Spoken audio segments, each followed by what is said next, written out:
Good evening, everyone. I'm Meghna Eluri, and my advisor is Dr. Srinivas Elana. We are from Cleveland State University. Today, I'm presenting our research on developing ultra-high performance concrete mixtures, replacing steel fibers with synthetic fibers like polyvinyl alcohol and carbon fibers.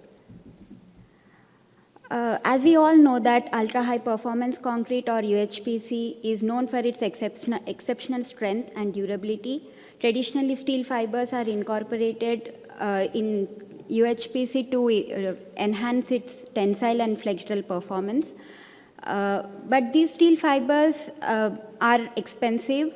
They have concerns with Buy America law because they are imported, and they may raise the risk of corrosion. Therefore, to address these challenges, our research objective is to develop synthetic fiber reinforced UHPC mixtures using PVA and carbon fibers as sustainable alternatives to steel fibers. For this, we evaluated the parameters like workability, mechanical strength, shrinkage, and durability properties. In this research, different fiber replacement levels were investigated from 0 to 75%, maintaining a total fiber volume of 1.5%. The final goal of this project is to get an optimal synthetic fiber combination that balances the strength, workability, and durability, achieving the comparable performance to steel fiber reinforced UHPC. Throughout this research, every experiment was conducted at least twice, following the relevant ASTM and AASHTO specifications for consistency, reliability, and comparability of the results.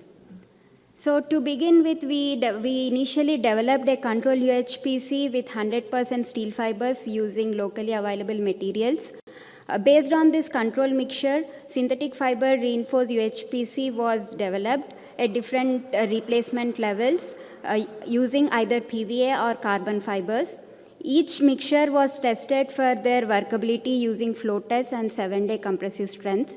If the target compressive strength of 203 to 230 mm was not achieved, the HRWRA dosage was adjusted to reach the target compressive strength. Once the target flow was achieved, the specimens were cast and cured under moist curing and warm bath curing regimens. Moist curing is where the specimens are kept in the moist curing room at 23 degrees Celsius until the day of testing, and warm bath curing is where the specimens are kept in water bath and set the oven at 90 degrees Celsius. Once the hardened specimens were tested for their mechanical properties, such as compression, flexure, MOE, that is modulus of elasticity, split tensile strength, followed by shrinkage and durability assessments like rapid chloride permeability and surface resistivity.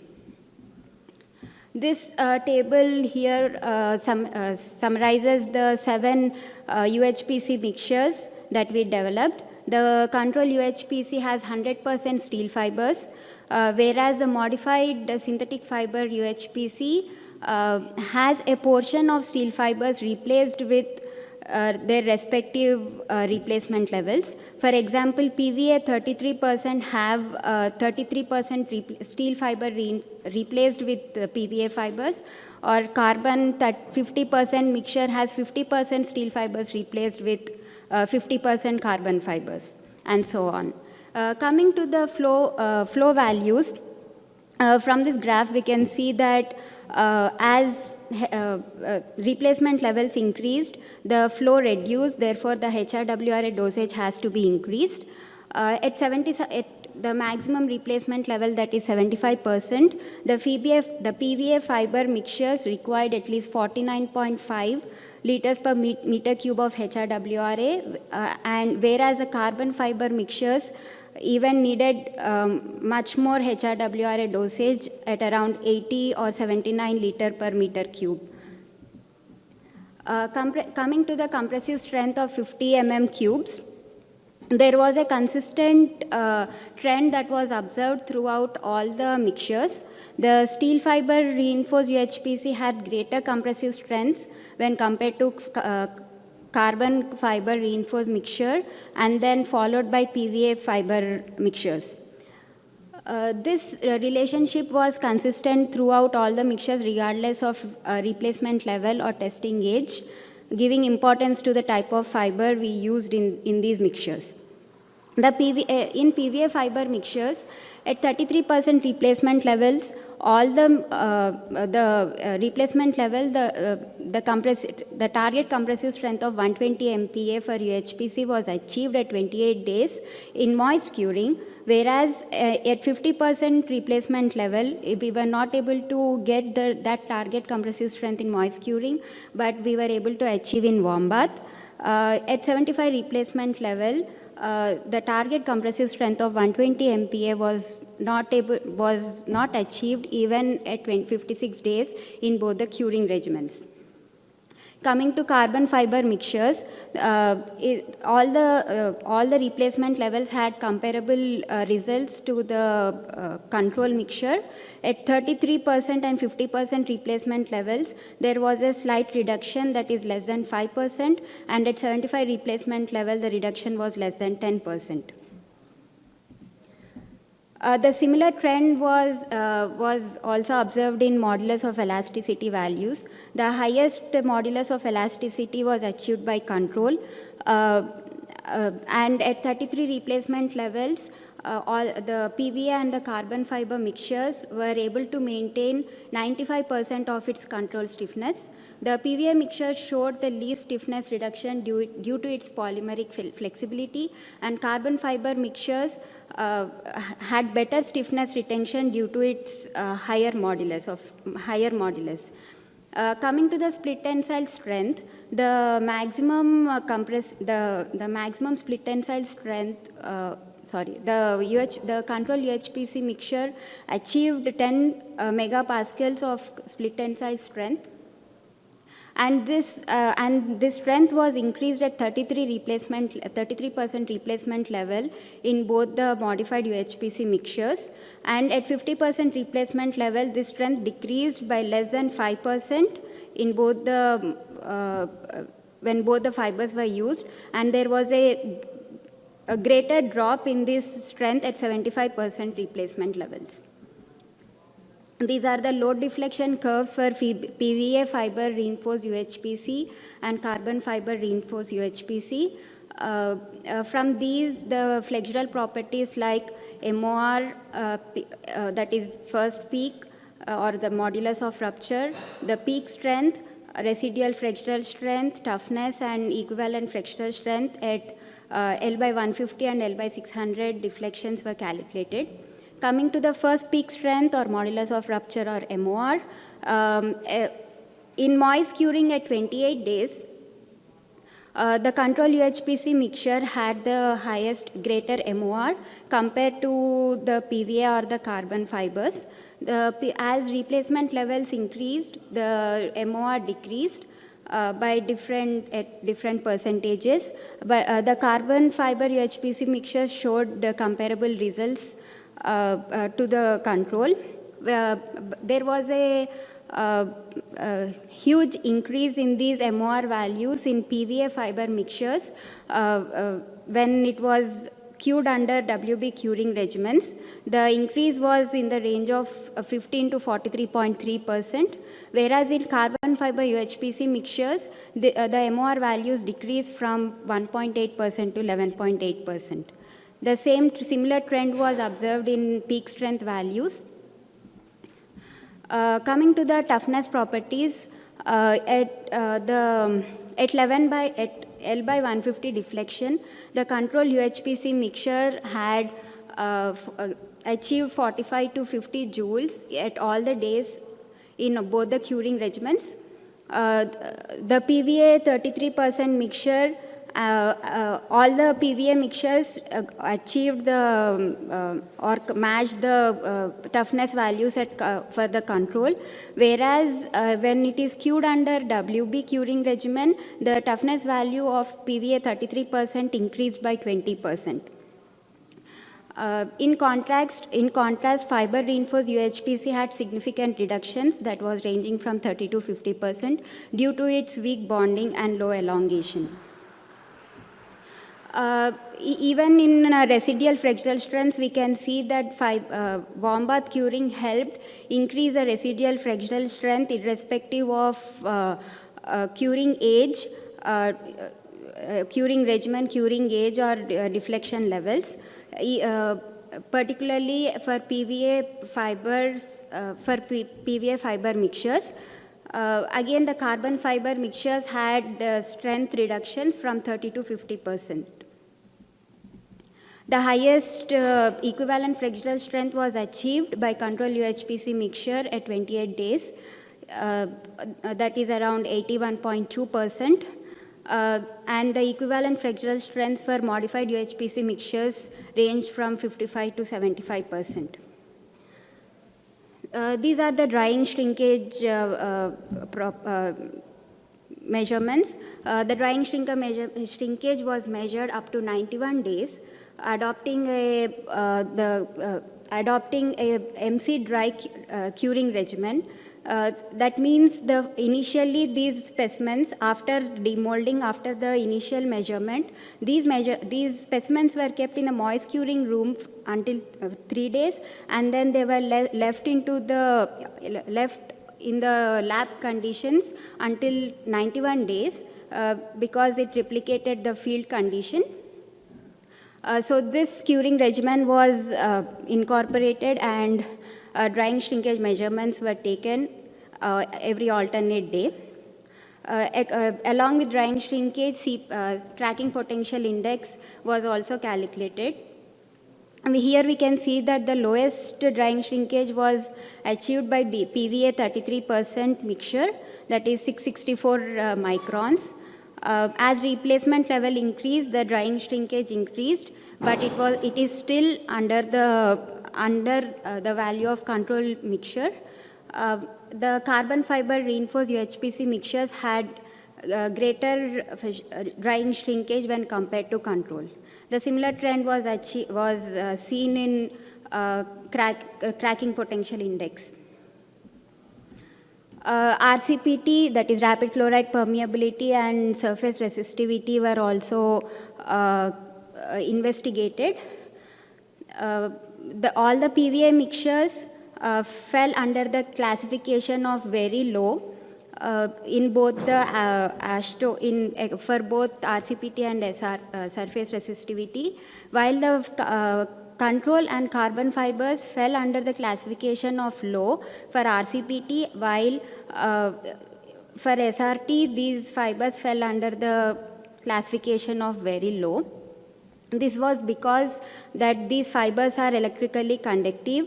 They can create conductive pathways in the cementitious matrix, and they can artificially elevate the RCPT and SRT results.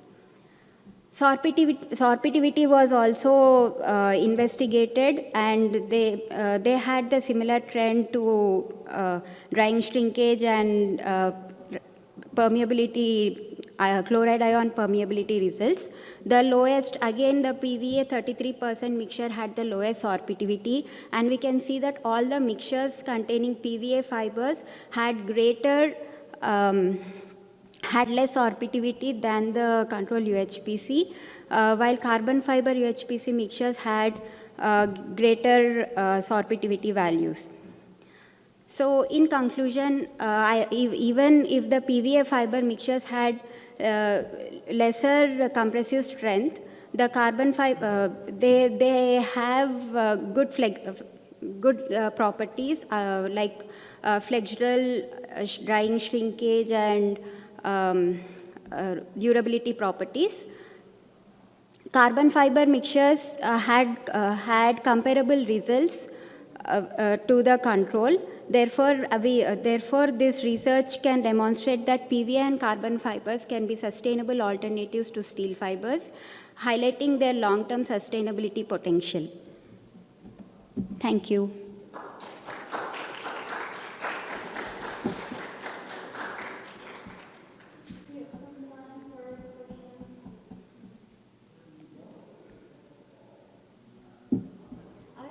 Mm-hmm.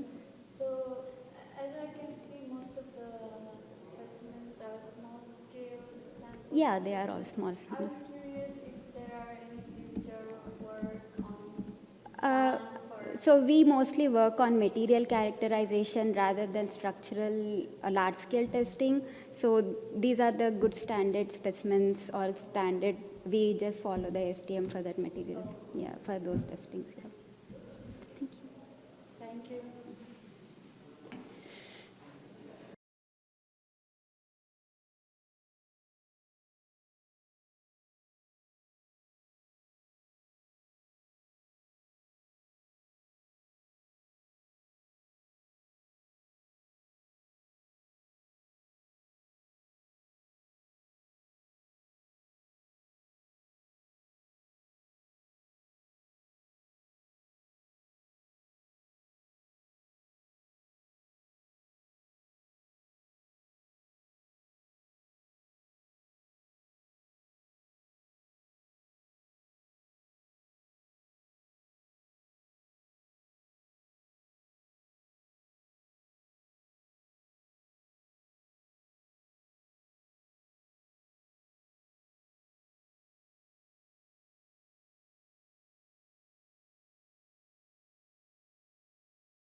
Next, we have the presentation with title Decoding Mayan Lime Mortar, Role of In Situ Soil in Carbonation Kinetics by M.D. Montaseer, Meraz.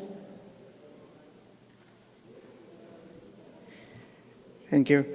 I'm Montaseer. I'm a graduate student from Oregon State University. As my professor says, afternoon in Tuesdays are not a very good time, but I appreciate you all are here.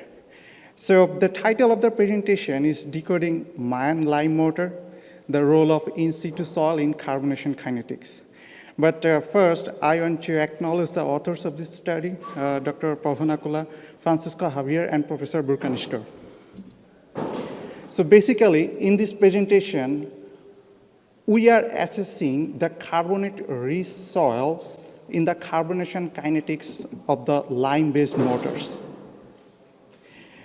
In terms of the contents of this study, we will go through from the introduction section, we will discuss about the motivation, the previous literature have been done, and we will discuss about the objectives of this study. We'll go through the characterization of the mortar samples, the experimental program part, we'll discuss about the findings and wrap up with conclusion. So here, you can see a glimpse of Muyil Pyramid. So this pyramid, specifically this one, have been standing for over thousands of years against harsh tropical climate. So the durability property of this pyramid actually highlights how the Mayan recipe acknowledged their and passed through generations of artisans. So it brings up a question like, what can we learn from that technique, and what technique we can acquire and apply in modern construction materials? So to give you a little bit of the background, the modern construction materials is heavily influenced by the Greeks and Romans' use of pozzolanic materials. The Greeks actually invented how to use pozzolana with lime. and Romans did a very good job of spreading this knowledge. However, the Mayan civilization, it is much more older. So our motivation is, what can you take away from their materials and their techniques? In terms of the previous literature, only a very few studies admitted and they analyzed the plaster sample. They actually had the access to analyze the plaster sample from different Mayan pyramids. And 3 of the study actually did a very good job of characterizing those plaster sample. They did different types of mineralogical characteristics and performed various techniques like microstructural techniques and mineralogical assessments. However, one thing is missing is that they didn't have the access to the actual Mayan mortar sample. They all did the characterization of the plaster sample, and what is lacking is that they didn't translate what was the driving factor of achieving remarkable durability of those Mayan materials. So that brings us to the objectives of this study. In short term, the objective is to characterize the mineralogical composition of Mayan mortar from Muyil Pyramid, to replicate and recreate the mortar sample and evaluate carbonation, and to evaluate the effect and role of carbonation. So here you can see the glimpse of actual Muyil Pyramid, and on the right side is the sample that is collected from the pyramid. And here at the left side, this is the in situ soil sample that is also collected from the Muyil Pyramid. So we collected the samples from the pyramid site, and we performed thermogravimetric analysis and X-ray diffraction. So this is the XRD result here. From the XRD, you can see both the soil sample and the mortar sample, it contains calcite and aragonite. The intensity of the calcite and aragonite is much more higher for the mortar sample, and it is lower for the soil sample. Why? Because the mortar sample sequestered more carbon dioxide. That's why the intensity is much more higher. When we did the thermogravimetric analysis, you can see there is a huge deviation here, huge deviation for the calcite region, which means the sample contains so much carbon dioxide. The interesting part is that the mortar sample, as well as the soil sample, it doesn't have any types of pozzolanic materials, as well as no portlandite. Why no portlandite? Because all the portlandite has successfully converted into calcite over the period of time. When we perform the XRF analysis, you can see the sample has high loss of ignition. So this also correlates with the thermogravimetric analysis, because the high loss of ignition suggests the sample has higher carbon dioxide inside it. It has much more carbon sequestration potential than the modern materials. And interestingly, the silica and the alumina are super low and is negligible. So we can establish the fact that the hardening process of the mortar sample, it is totally carbonation driven, not by any pozzolanic driven materials. So this leads up to the question, how did the carbonation influence the transformation of the Mayan structures? So to figure this out, we created replicated samples. We had 2 mixes, namely mix C and mix A. Mix C is the control mix, which contains the lime and sand with water. And mix A is the replicated mortar mix, which contains the Mayan soil, the in situ soil, lime and water, as the Mayans did. And the samples are cured up to 28 days in different curing regimes addressed here. And during the curing, the sample was demolded after 36 hours, and it was wrapped with epoxy and plastic to create a one-dimensional diffusion of carbon dioxide. So just one side of the sample was exposed to the outside carbon dioxide to mimic one-dimensional diffusion. And after specific curing time, a profile grinder was used to take the samples at different depth profiles. After collecting the sample, now we performed XRD analysis on these samples. So here, this is the XRD data of mix C and mix A. So you can see that this is the Portlandite peak of the samples. Now, if you closely look, for mix C, the intensity of the Portlandite is lower at 21 millimeter. It is lower at 3 millimeter. The intensity increased gradually up to 21 millimeter. Now, why the intensity of Portlandite at 3 millimeter is lower? Because it's a one-dimensional diffusion system. It was exposed to more carbon dioxide. That's why more carbon dioxide or more Portlandite have been successfully converted to calcium carbonate. And at 21 millimeter, it was exposed to less carbon dioxide. That's why the intensity of Portlandite was higher. But the main objective is at mix A, the intensity of the Portlandite was much more lower than all the intensity in control mix. So this was our key finding because it shows mix A, which is the replicated mortar sample, it contains the same exact amount of lime, but it is transforming more Portlandite into calcium carbonate.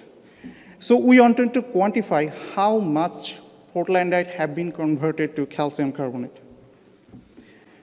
So we did thermogravimetric analysis for different depth profiles, and we actually figured out how much Portlandite have been converted to calcite across various depths.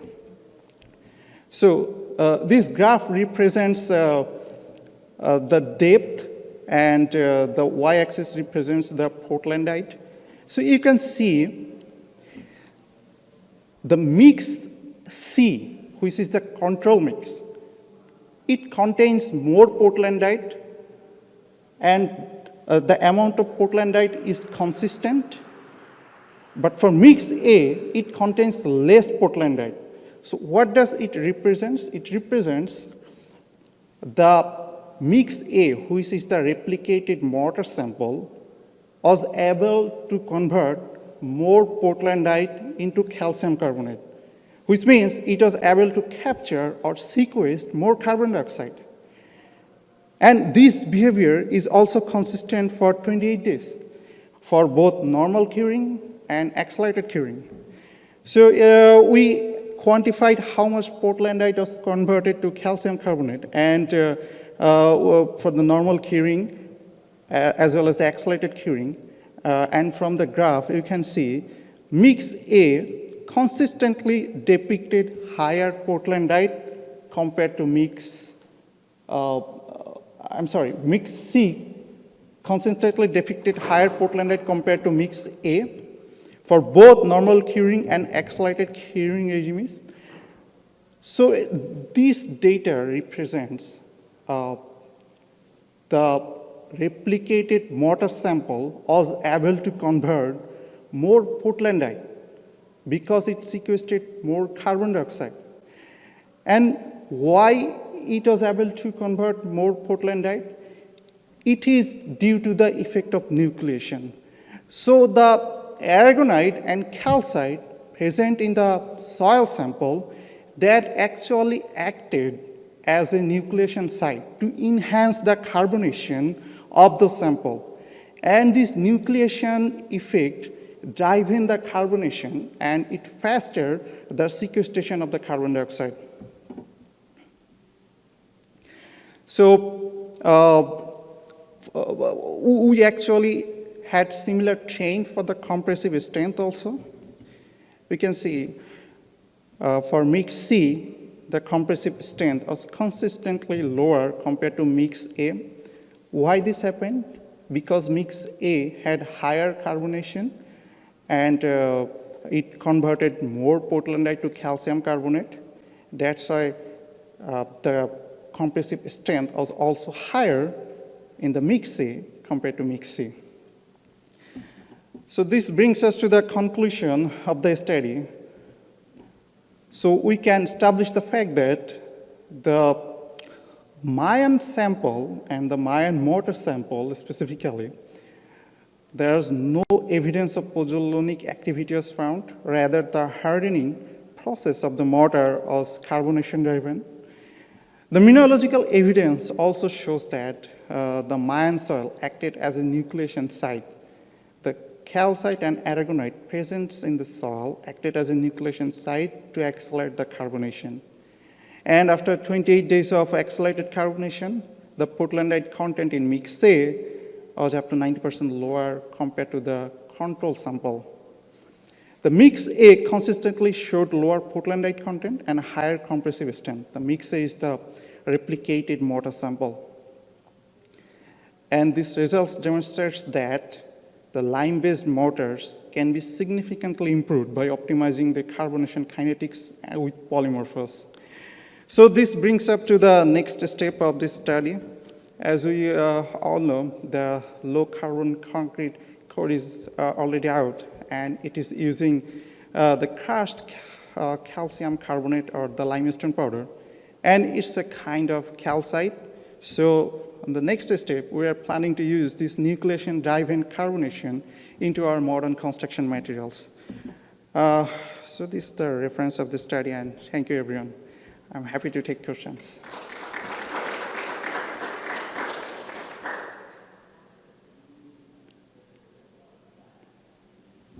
Thank you. Thank you for the presentation. Now we have the final presentation for the session by Manisa from Michigan State University, and the presentation of the title of the presentation is Performance of Polymer Concrete Beams Under Fire Exposure.